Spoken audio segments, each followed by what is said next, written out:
Hello दोस्तों, welcome back to हमारे money work academy के नए स्टॉक मार्केट सीरीज में। आज हम बात करेंगे एक इम्पॉर्टेंट और बहुत फेमस कॉन्सेप्ट के बारे में जो है डिविडेंड। तो दोस्तों, स्टॉक मार्केट में आपने अक्सर सुना होगा कि कुछ कंपनीज अपने इन्वेस्टर्स को डिविडेंड देती हैं। लेकिन असली सवाल यह है, डिविडेंड होता क्या है? क्यों कुछ कंपनीज डिविडेंड देती हैं और कुछ बिल्कुल भी नहीं देती? डिविडेंड यील्ड नाम की चीज इतनी इंपॉर्टेंट क्यों है? और क्या सिर्फ डिविडेंड देखकर हमें शेयर खरीदना चाहिए? आज इस वीडियो में हम डिविडेंड को पूरी डिटेल में सिंपल एग्जांपल्स और रियल कंपनीज के साथ समझेंगे। डिविडेंड क्या है? डिविडेंड कंपनी के प्रॉफिट का वो हिस्सा है जो वो अपने शेयर होल्डर्स को देती है। आप कंपनी के शेयर होल्डर यानी मालिक हैं। इसलिए जब कंपनी प्रॉफिट कमाती है तो उसका कुछ हिस्सा आपको भी रिवॉर्ड के तौर पर दिया जाता है। डिविडेंड कैश में भी मिल सकता है और कभी कभी बोनस शेयर्स में भी दिया जाता है।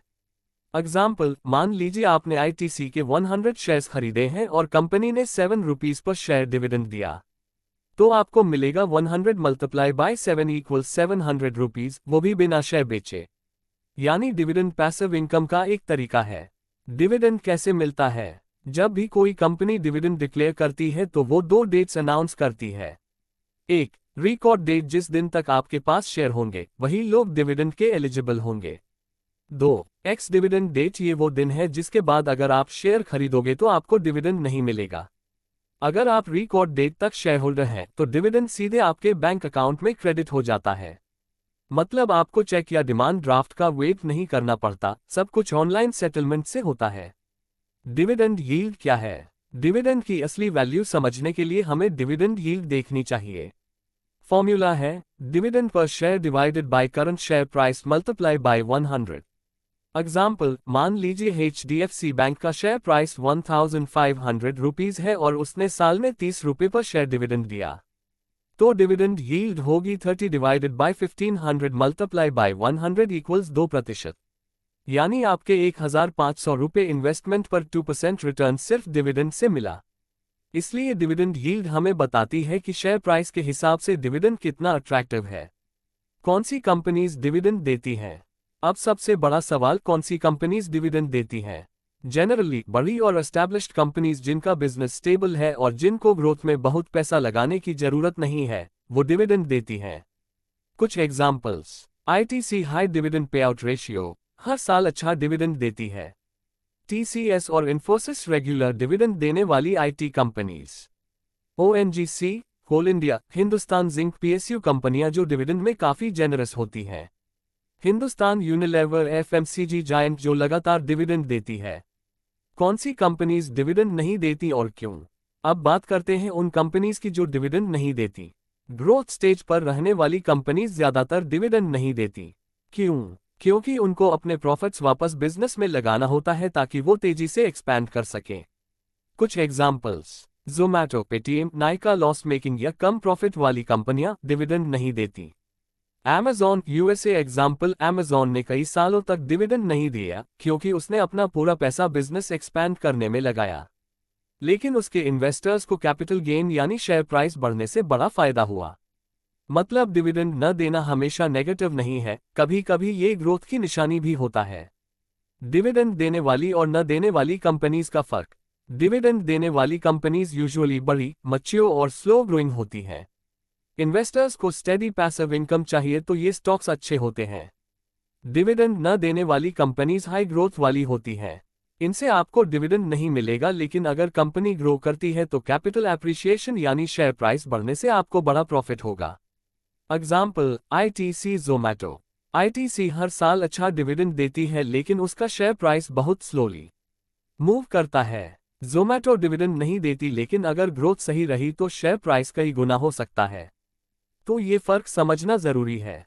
Dividend investing strategy. अब सवाल आता है, क्या हमें सिर्फ डिविडेंड स्टॉक्स में इन्वेस्ट करना चाहिए? इसका जवाब है, आपकी इन्वेस्टिंग स्ट्रैटेजी पर डिपेंड करता है। अगर आपको रेगुलर पैसिव इनकम चाहिए जैसे रिटायरमेंट के बाद, तो डिविडेंड स्टॉक्स परफेक्ट हैं। अगर आप यंग हो और कैपिटल एप्रिसिएशन चाहते हो तो ग्रोथ कंपनीज में इन्वेस्ट करना बेहतर है। कई स्मार्ट इन्वेस्टर्स दोनों का मिक्स रखते हैं, कुछ डिविडेंड स्टॉक्स स्टेडी इनकम के लिए और कुछ ग्रोथ स्टॉक्स कैपिटल गेन के लिए। इसे कहते हैं बैलेंस्ड पोर्टफोलियो स्ट्रैटेजी। फायदा और नुकसान डिविडेंड स्टॉक्स। फायदा, रेगुलर पैसिव इनकम, स्टेबिलिटी और ट्रस्ट। डिविडेंड देने वाली कंपनीज फाइनेंशियली साउंड होती हैं। लॉन्ग टर्म में कंपाउंडिंग बेनिफिट। नुकसान, ग्रोथ लिमिटेड होती है। High dividend pay out ratio वाली कंपनी फ्यूचर में ग्रोथ इन्वेस्ट नहीं कर पाती। सिर्फ डिविडेंड देखकर स्टॉक खरीदना रिस्की है। Dividend per tax. अब एक और जरूरी सवाल, क्या डिविडेंड पर टैक्स लगता है? हाँ, डिविडेंड इनकम पूरी तरह टैक्सेबल है। पहले सिस्टम ऐसा था कि कंपनी डिविडेंड डिक्लेयर करने से पहले ही टैक्स काट देती थी, जिसे बोलते थे डीडीटी, डिविडेंड डिस्ट्रीब्यूशन टैक्स। लेकिन 2020 से ये रूल बदल गया है। अब क्या होता है, कंपनी पूरा डिविडेंड आपके बैंक अकाउंट में ट्रांसफर करती है, लेकिन ये इनकम आपके हाथ में टैक्सेबल होती है, आपकी इनकम टैक्स स्लैब के हिसाब से।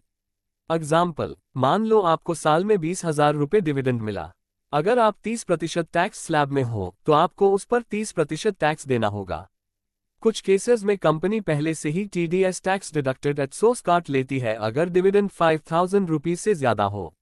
मतलब कंपनी ने 10,000 रुपये डिविडेंड डिक्लेयर किया तो आपके अकाउंट में 9,000 रुपये आएगा और 1,000 रुपीज टीडीएस डिडक्ट होगा।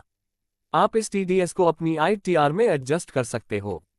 तो याद रखो, डिविडेंड फ्री मनी नहीं है, उस पर टैक्स देना पड़ता है। रियल लाइफ एग्जाम्पल और डेटा। चलिए एक रियल एग्जाम्पल लेते हैं, आईटीसी। आईटीसी पिछले कुछ सालों से 4 से 5% डिविडेंड यील्ड देता है। मतलब अगर आपने 1 लाख रुपए आईटीसी में इन्वेस्ट किया तो हर साल 4,000 रुपए से 5,000 रुपए सिर्फ डिविडेंड से मिलेंगे।